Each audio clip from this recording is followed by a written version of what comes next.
আগে স্ক্রিনে থাকা এই ভিডিওটা দেখেন, এরপর আমি আপনাদের সাথে কিছুক্ষণ কথা বলতেছি।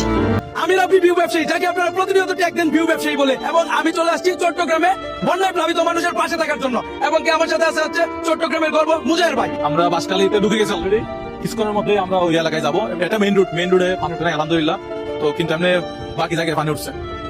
বাসকালী, এটা বাসকালী। চট্টগ্রামের মানুষ আসলে অবহেলিত, বাসকালী সাতকানিয়া পুরা ডুবে গেছে, লোহাগাড়া। কিন্তু সেভাবে মানুষ আসলে অন্যান্য জেলার বন্যার সময় বা অন্যান্য জেলার মানুষের কষ্টের সময় চট্টগ্রামের মানুষ যেভাবে গিয়ে থাকে, চট্টগ্রামের মানুষের পাশে ফুটবল খেলাটা আজকে কেউ নাই। কেউ জিনিসটা ট্রেন্ডে আসতেছে না, মানে কেউ জিনিসটা আপনি বাদ আর কেউ আসে নাই ওদিক থেকে, মানে ঢাকার ওদিক থেকে তেমন কেউ আসে নাই। ধিক্কার জানাই আমাদের বাংলাদেশের বড় বড় কন্টেন্ট ক্রিয়েটরদেরকে, যার কারণ হচ্ছে আজ থেকে কয়েক বছর আগে যখন ইন্ডিয়ার পানি বাংলাদেশে ছেড়ে দেওয়া হয়, তখন এক পর্যায়ে গোটা সিলেট শহর ডুবে গেছে। এর মধ্যে কিন্তু আমাদের চট্টগ্রামের হাজার হাজার শত শত কন্টেন্ট ক্রিয়েটর ওই সিলেটে পাড়ি দিয়েছেন সিলেটের অসহায় মানুষদেরকে ত্রাণ বিতরণ করার জন্য, তাদেরকে সহযোগিতা করার জন্য। কিন্তু আজ সেই দানশীল ব্যক্তিরা বিপদমুখী, কিন্তু বাংলাদেশের এত বড় বড় কন্টেন্ট ক্রিয়েটর আছেন, তারা কিন্তু এগিয়ে আসতেছেন না এই চট্টগ্রামের মানুষের জন্য। চট্টগ্রামে অতিরিক্ত একটানা 7 দিন বৃষ্টি হওয়ার কারণে রাস্তাঘাট এবং মানুষের বসতবাড়ি এক পর্যায়ে ডুবে গেছে।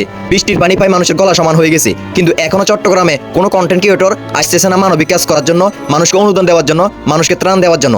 একমাত্র রাব্বি ভাই এবং মুজাহির ভাই আজ কিন্তু বাঁশখালী এবং লোহাগাড়া গিয়েছেন মানুষকে ত্রাণ দেওয়ার জন্য। তো এরকম বড় বড় কন্টেন্ট ক্রিয়েটর আমাদের বাংলাদেশে থেকে লাভ হবে কি?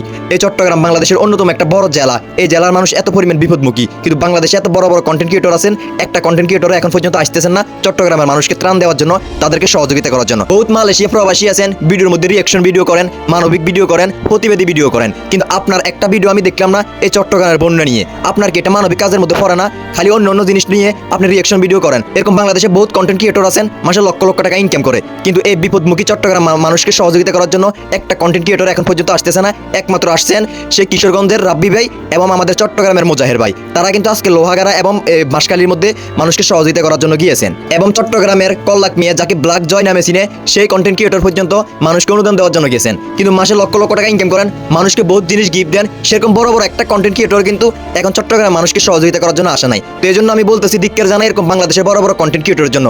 মাসে লক্ষ লক্ষ টাকা কামানোর পরও আপনাদের এই টাকার কোনো দাম থাকবে না, এই টাকার কোনো মূল্য থাকবে না, কারণ চট্টগ্রামের মানুষ এত পরিমাণ বিপদের মধ্যে আছে, তারা 3 বেলা না খেয়ে আছে, তাদের পানি ফাই গলা পরিমাণ হয়ে গেছে, বিল্ডিং এর পুরোটা নিচতলা অলরেডি ডুবে গেছে, কিন্তু এখন পর্যন্ত বাংলাদেশের এত বড় বড় কন্টেন্ট ক্রিয়েটর আছেন, একটা কন্টেন্ট ক্রিয়েটরও অনুদান দেওয়ার জন্য আসে নাই। তো যাই হোক, সর্বশেষ ধন্যবাদ জানাই কিশোরগঞ্জের রাব্বি ভাই এবং মুজাহির ভাই এবং চট্টগ্রামের কল্লাক মিয়া অর্থাৎ ব্ল্যাক জয়, সবাইকে ধন্যবাদ জানাই আপনারা এই মানবিক কাজে এগিয়ে আসার জন্য। আপনাদের গুণ চট্টগ্রামের মানুষ কখনো দিতে পারবে না। এই চট্টগ্রামের মানুষ সবসময় দান করতেন অন্য জেলার মানুষ যখন বিপদে পড়তেন, কিন্তু আজ চট্টগ্রামের মানুষ বিপদে পড়ার পর কোনো কন্টেন্ট ক্রিয়েটর চট্টগ্রামের মানুষকে সাহায্য করার জন্য আসে নাই। সবাই ভিডিওটা শেয়ার করে দিবেন। আল্লাহ হাফেজ।